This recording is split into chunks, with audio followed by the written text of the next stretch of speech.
Você acompanha ao vivo na Jovem Pan News a posse do novo presidente americano, Donald Trump.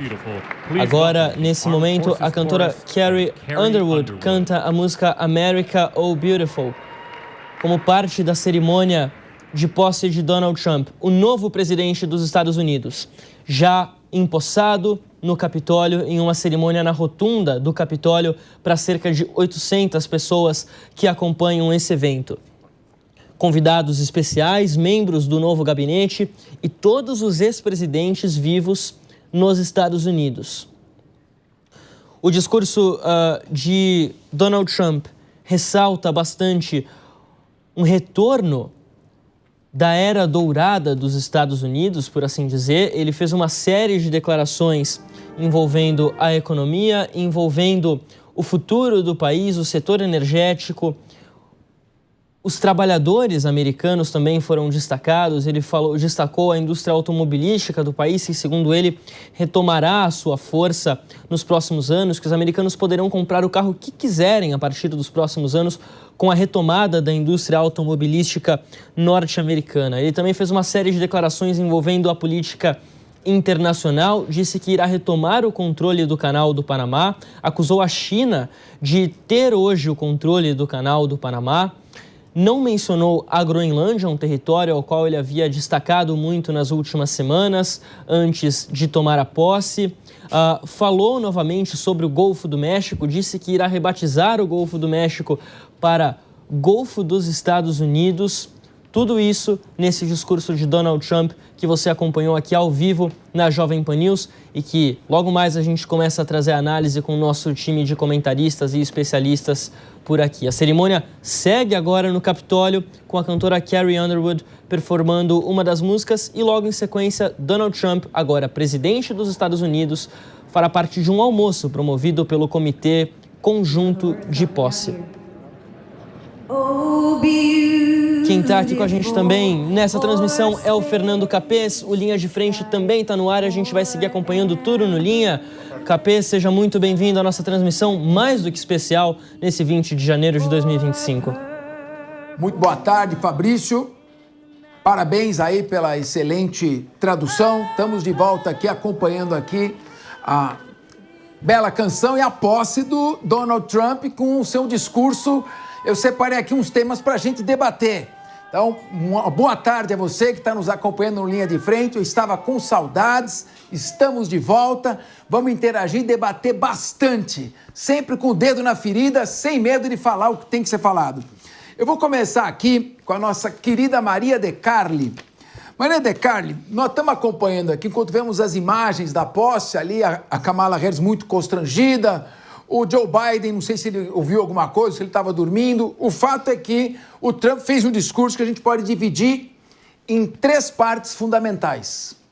Primeira parte, um Trump ressentido, magoado, vingativo, quando ele fala que foi perseguido pela justiça americana, que os democratas manipularam o sistema judicial americano para persegui-lo, que tentaram tirar a sua liberdade e que a justiça americana está dominada pela falta de credibilidade.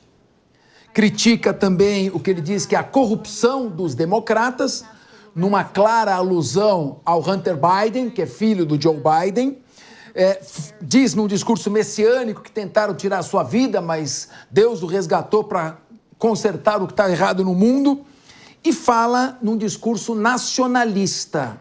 Isso que me chamou a atenção. Sim. Quer dizer, ou seja, vamos reindustrializar o país, vamos taxar os produtos estrangeiros, vamos fazer a América grande de novo, nem que seja à custa dos outros ficarem pequenos. Sim. Qual a sua impressão, Maria de Carli, a respeito do discurso? O que prometem os próximos 4 anos de Donald Trump, que chega inclusive a falar que vai acabar com Elon Musk atrás dele, com qualquer censura à liberdade de expressão? Pois é, Capês, eu concordo com você, com o que você disse, né? O Trump teve diversos pontos altos na sua fala, inclusive eu até marquei alguns. Acho que foi bastante um pouco do esperado, do que já vinha falando na sua linha de campanha, no que foi prometido, no que foi dito nas suas redes sociais, em outros statements que ele falou, em outros canais de mídia e tudo isso. Então, bastante esperado o que foi dito. Essa linha nacionalista do retorno do orgulho nacional norte-americano, que ele prometeu muitas vezes no discurso, é algo que ele provavelmente vai se comprometer a fazer de uma maneira bastante assídua e não foge à regra o que foi prometido. Ele está lá. Se ele está assumindo hoje, é porque justamente essa fala de trazer a América grande de novo é um dos seus carros-chefes. E, de fato, muitas pessoas, né, a gente sabe que ao longo dos anos os Estados Unidos vivem uma crise econômica, uma crise de preços, a qualidade de vida do norte-americano caiu, muitos não conseguem ser reabsorvidos pela economia. Então, esse discurso da volta da indústria, ele também enfatizou, né, o retorno da indústria de óleo e gás. Então, acho que isso está tudo no pacote de promessas. E acho que eu queria chamar a atenção também, né, algo bastante inovador num discurso político, onde a geopolítica e a geopolítica se sobrepõem ao comércio, de certa maneira, né? Eu acho que a geopolítica vai influenciar muito os acordos comerciais dos Estados Unidos. Antigamente, a gente costumava dizer que o comércio não tinha cor nem credo. E apesar do Trump falar que ele vai eliminar qualquer tipo de cor e credo, né, e que os Estados Unidos vai ser uma nação baseada na meritocracia, não me parece que é o que vai acontecer no aspecto geopolítico, né? Ele já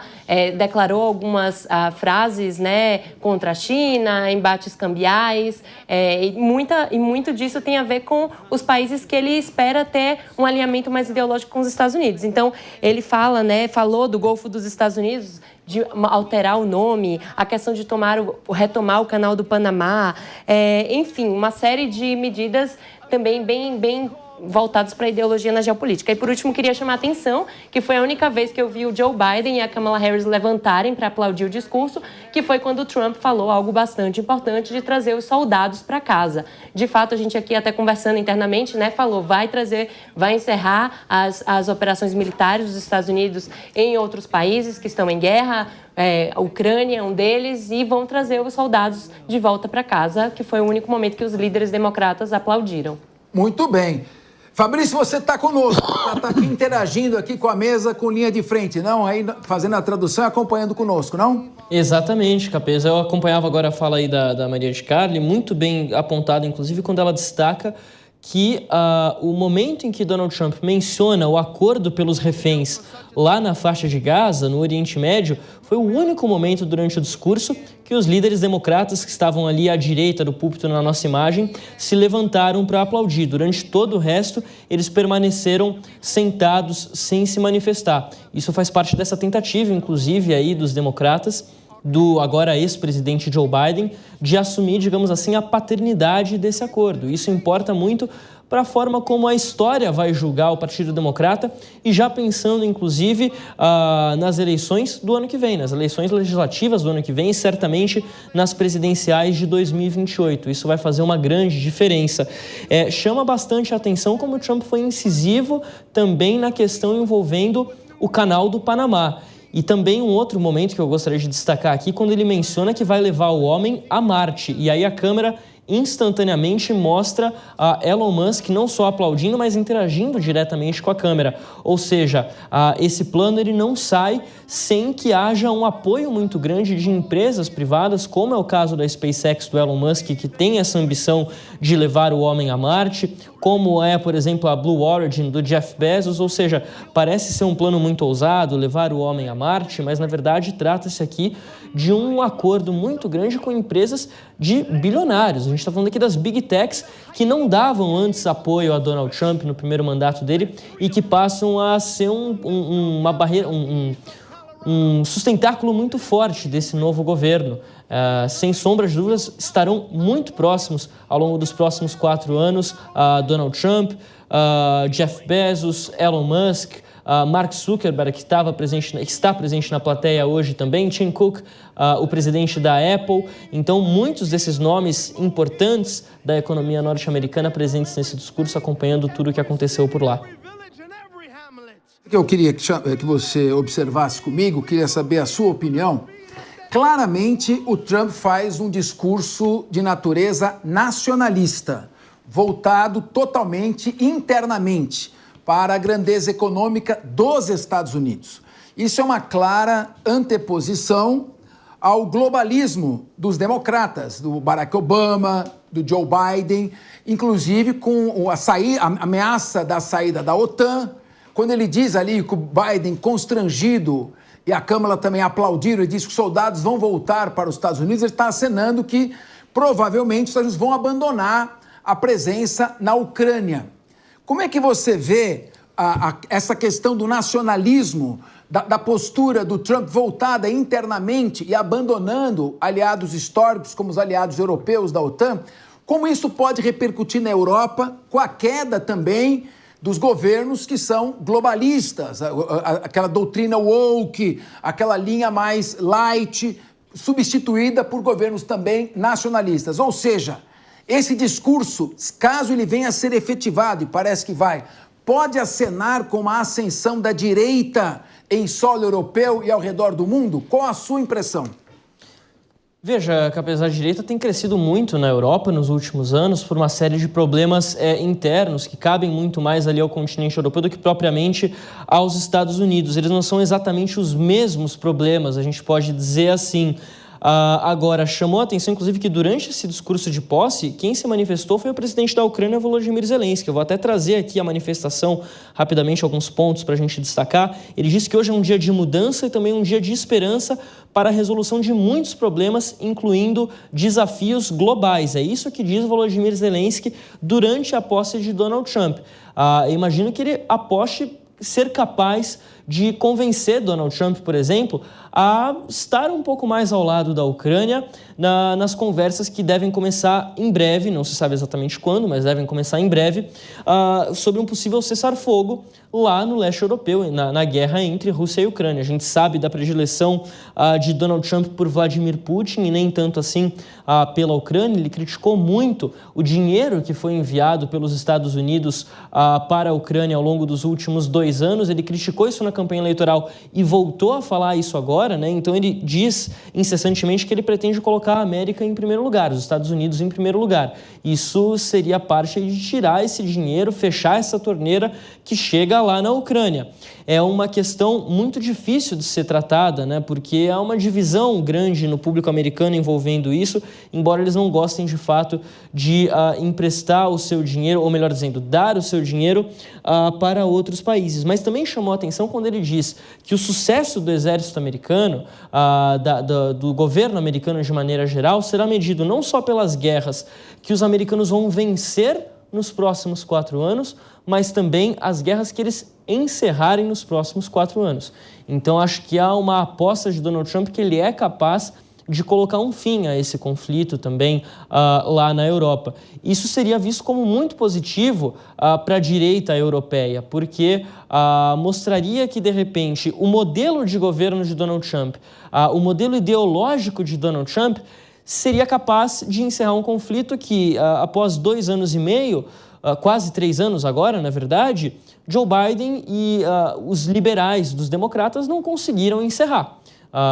Então, acho que passa um pouco por aí. Seria uma forma de passar uma mensagem, embora os problemas europeus sejam diferentes dos problemas americanos. Claro que a gente vai falar aqui, são temas comuns, né? A imigração, por exemplo, é um problema muito forte lá na Europa. É um problema muito forte nos Estados Unidos também, mas de maneiras diferentes. Não se trata exatamente da mesma coisa. Custo de vida é um problema comum para todos esses países, para a União Europeia, mas também para os Estados Unidos. Donald Trump também tocou nesse assunto, né, do custo de vida para os americanos. Mas acho que a gente vai precisar ver com muita calma isso, porque, inclusive, Capês, na última semana, os assessores do agora presidente Donald Trump admitiram que não vai ser tão simples assim garantir um acordo para a paz lá no leste europeu. Então a gente está diante aí de um caminho ainda bastante sinuoso para ver o que vai acontecer em relação à paz mundial, para ver como que essa política americana, a política externa americana vai se concretizar.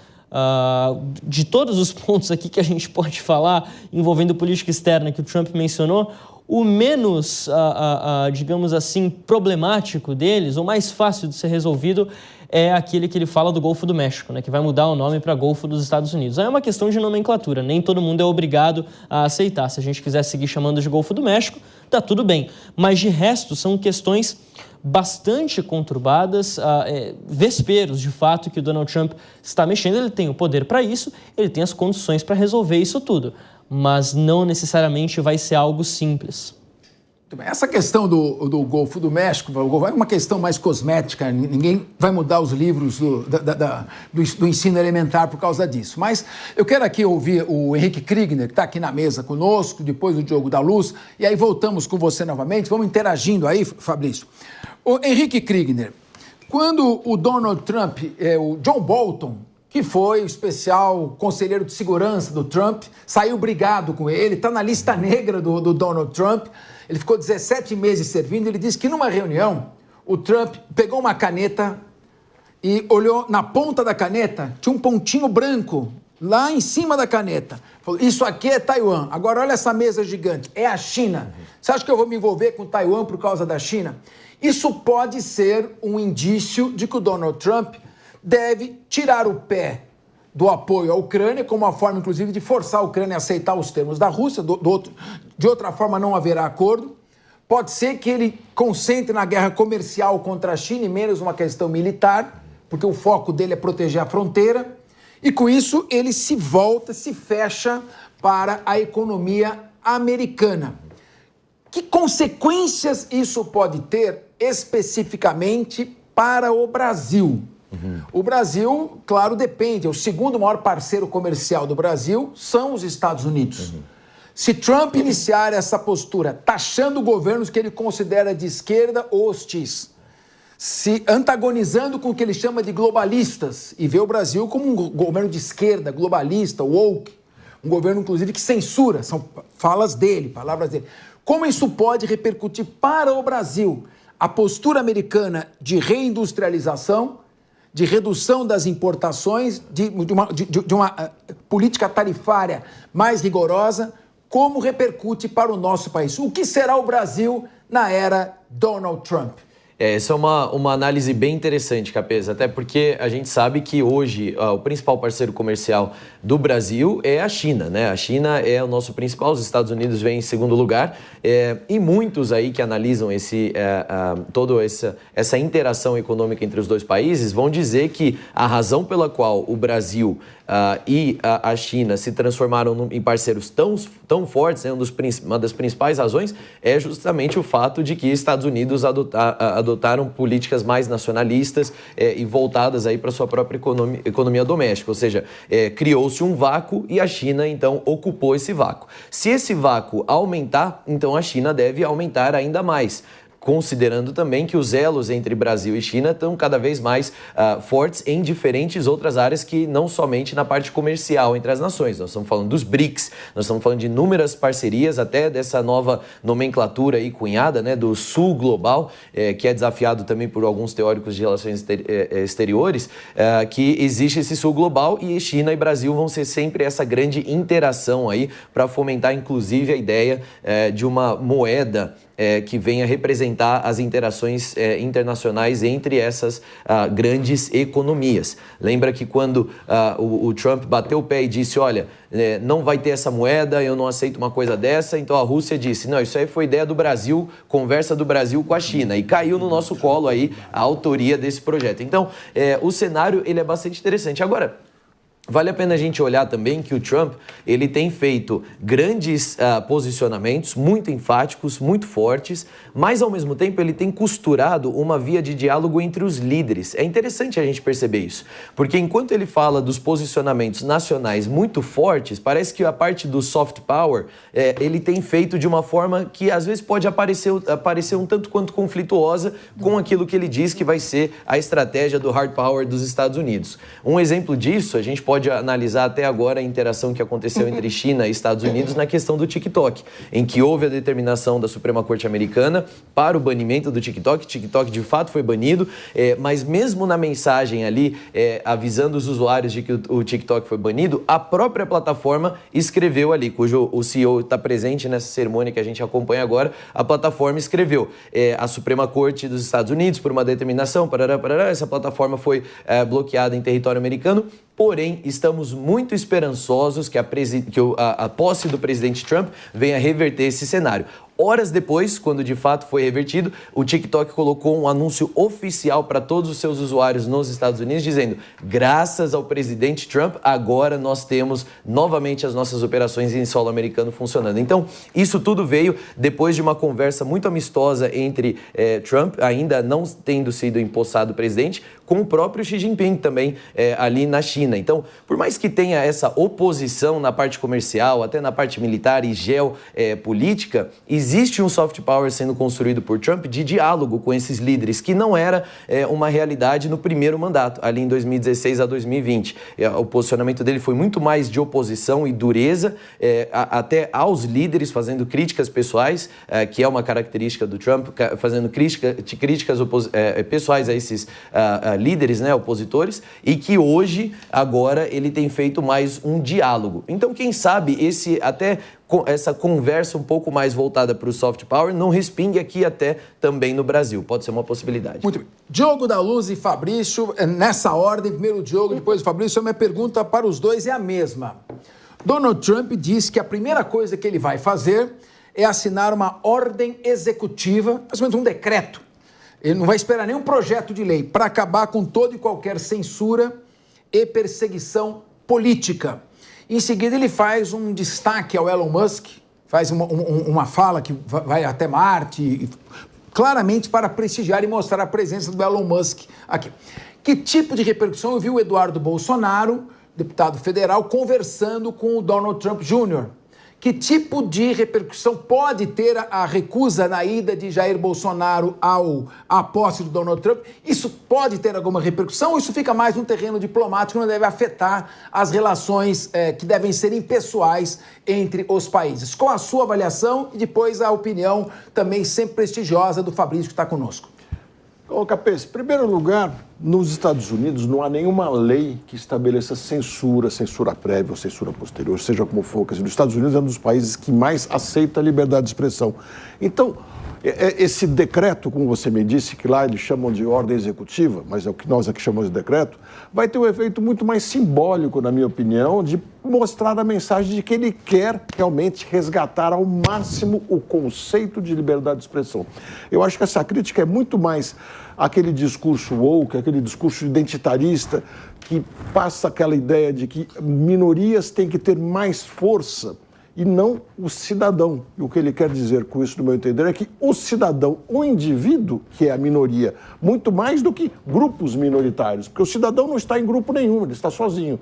Acho que é essa a mensagem que ele quer passar, mas aqui para o Brasil, eu tenho a impressão que, nesta medida, não vai ter nenhum efeito por enquanto. Absolutamente nenhum vai ser escutado, vai ser comentado por pessoas aqui, mas as nossas autoridades vão fazer que não ouviram absolutamente nada a esse respeito. Fabrício, eu queria a sua opinião e também acrescentando a isso, quando ele fala em meritocracia, ele deve acabar com toda e qualquer política inclusiva, ou seja, é realmente quem for melhor é que vai, o Estado vai se retrair em termos de ações mais inclusivas. Essa questão da censura, a ausência do Jair Bolsonaro e a questão da meritocracia, a sua avaliação. Quando a gente começar pelo final, Capês, quando a gente fala da meritocracia, acho que é um recado de Donald Trump envolvendo aquilo que muitos chamam a dita agenda woke, né? Quer dizer, de privilegiar questões ligadas mais à inclusão de gênero, de raça, enfim. Isso ele quer dar um sinal de que não vai mais ser assim, que seria então o fim da agenda woke. Ele não utilizou esse termo, mas basicamente na linguagem que a gente tem visto ao longo dos últimos anos, seria basicamente por aí. a ver como é que isso funciona em prática, né? É sempre algo muito nebuloso, é difícil a gente descrever exatamente qual que é o resultado prático desse tipo de ação, quando se fala de meritocracia, quando se fala de fim desse tipo de agenda, no caso, a agenda woke. Agora, em relação quando você fala em relação ao Brasil, se isso pode ter alguma repercussão, eu não acredito, sinceramente, que, pelo menos em um primeiro momento, as relações entre Brasil e Estados Unidos fiquem conturbadas por conta do ex-presidente Jair Bolsonaro. Acho que a diplomacia vai prevalecer e que, pelo menos nesse primeiro momento, Donald Trump deve manter essa relação saudável, digamos assim, politicamente falando, com o Brasil, porque isso é postura de chefe de Estado. E o Donald Trump é um chefe de Estado experiente, que sabe muito bem, até por conta da sua experiência empresarial, ele sabe muito bem onde apertam ali os calos do governo americano. Não que essa não seja uma briga que a Casa Branca não possa comprar, longe disso, é uma briga que a Casa Branca pode sim comprar se quiser, mas não parece fazer muito sentido nesse momento querer bancar uma discussão como essas, porque não é prioridade para o governo americano, simplesmente por isso. Não é prioridade para o governo americano, não só o Brasil, mas outros países da América. Veja que ele mal menciona a América Latina nesse discurso de posse, né? A gente ouviu ele falar sobre o México por conta da fronteira com os Estados Unidos, que a gente está falando aqui de uma questão geográfica, um país colado no outro, e do Panamá, mas não por conta necessariamente do Panamá como país, e sim porque a presença do Canal do Panamá, ali os custos hoje envolvendo o Canal do Panamá, afetam diretamente o comércio americano, ou seja, o bolso americano. Então, outros países da América Latina nem foram mencionados nesse discurso. Acho que isso mostra que, pelo menos nesse primeiro momento, não é prioridade. A ver também o que vai acontecer envolvendo o novo secretário de Estado, Marco Rubio, né? Porque trata-se de um latino, trata-se de uma pessoa que fala um espanhol fluente, que tem uma ligação próxima aqui à região e que pode querer administrar essas relações de uma forma um pouco diferente. Vamos ver também se ele vai ter carta branca para isso. Acho que é um ponto a se considerar também.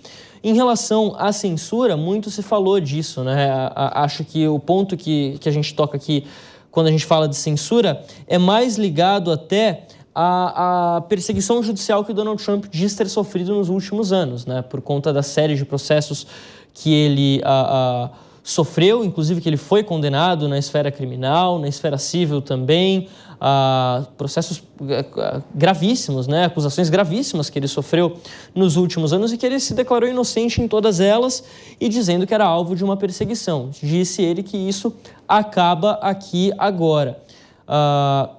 Quando diz respeito à censura especificamente, acho que ele conta muito com esse apoio das Big Techs. É a ideia da liberdade de expressão nas Big Techs, muita coisa que a gente não sabe exatamente como funciona por conta de algoritmo e afins, né? Por que uma publicação em uma plataforma consegue mais visualizações que outra, se elas são idênticas, é por conta do discurso disso, daquilo, enfim, uma série de pequenos fatores que a gente deve parar para analisar, mas que, a princípio, essas falas, elas são apenas falas, né? E deixam muitas coisas, assim, em aberto. Ele não fala exatamente, ele não explicou exatamente o que ele acredita que é censura, ou o que foi censura nos últimos anos.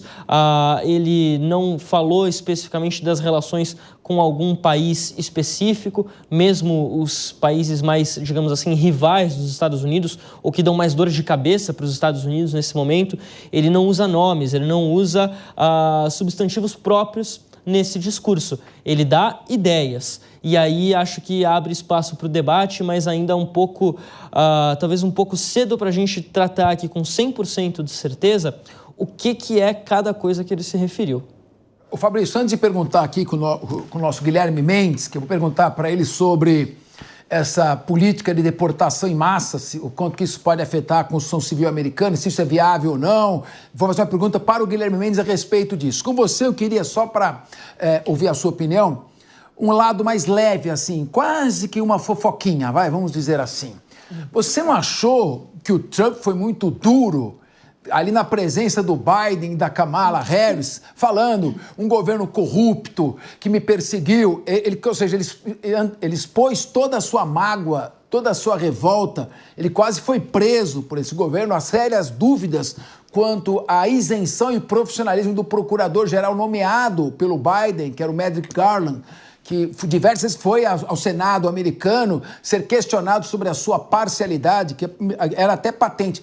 Não houve um certo constrangimento e muitas vezes praticamente o Biden e a Kamala sequer levantaram para aplaudir. Você observou bem, só quando foi dito da volta dos soldados americanos que estavam em guerra em outros países. Como você avalia essa questão de certo constrangimento? O Trump não está fazendo muita questão de ser simpático com a Kamala e ela com ele. E o Biden também, que é ali constrangido, fica ao lado dele. Como é que esse clima todo aqui durante a sessão, o que você percebeu disso?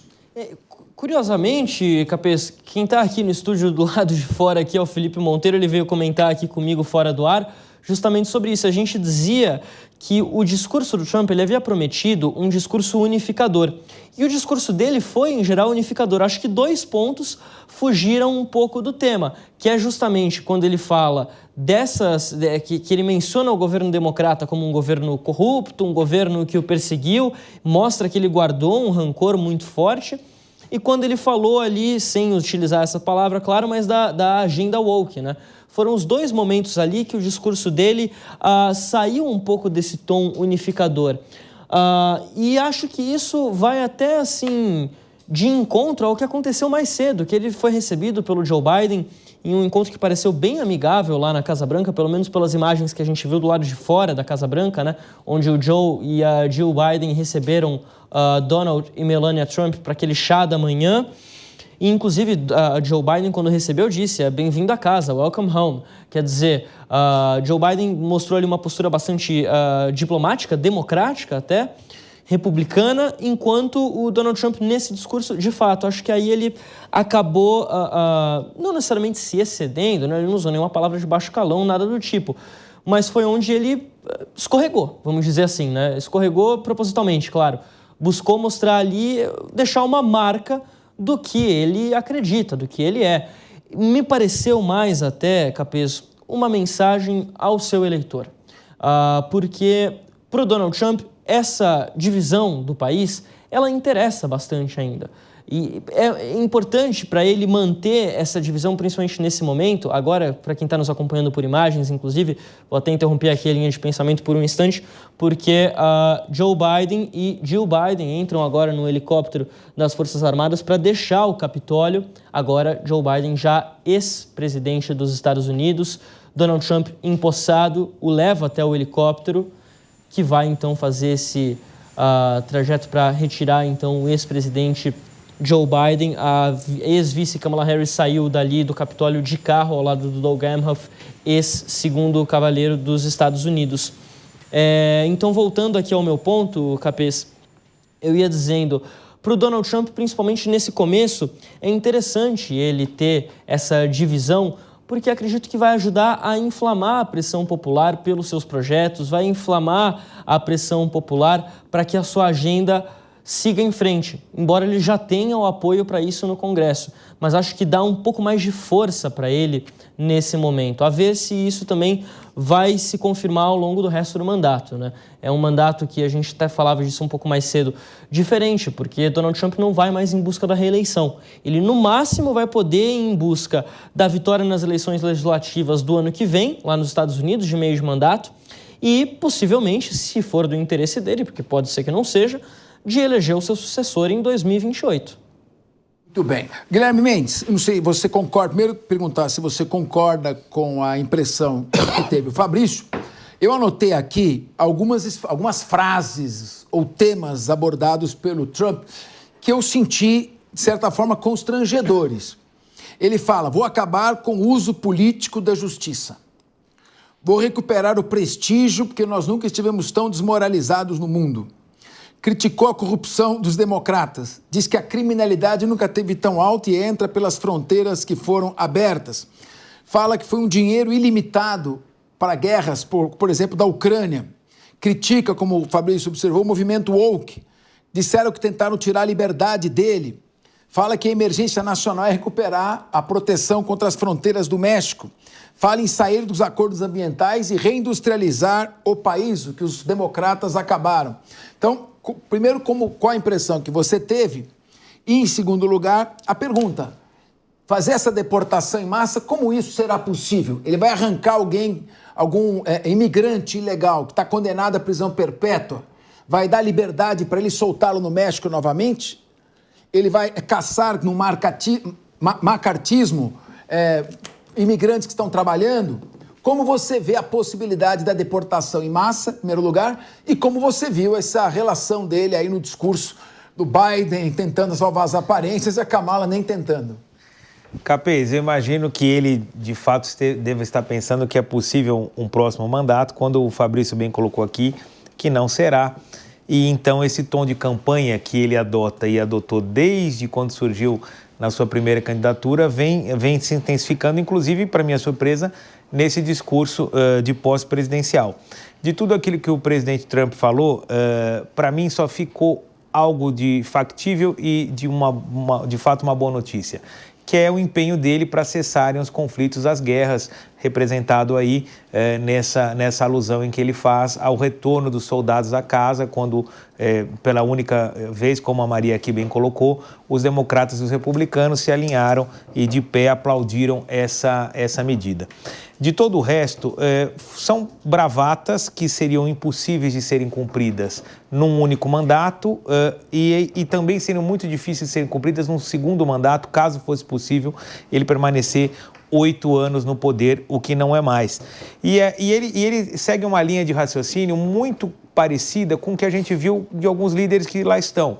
Então, a questão da imigração, quando a gente fala na Europa, na Itália, da Giorgia Meloni, com os albaneses, com os turcos, colocando o imigrante como uma das causas dos problemas econômicos internos, como se os imigrantes fossem um problema e não uma solução, como é nos Estados Unidos, que grande parte da mão de obra, grande parte dos serviços só existem porque os imigrantes, e na grande maioria deles ilegais, topam fazer. Então, aí respondendo a sua questão, quando você fala da construção civil, é uma tremenda de uma falácia. Por quê? São mais de 30 mil imigrantes ilegais e que são a mola propulsora da construção civil norte-americana, setor esse que, de onde vem Donald Trump. Se de fato ele deportar, não estamos aqui separando criminosos, e se a gente for estender aqui o conceito de criminoso, todo aquele que é ilegal está cometendo um crime.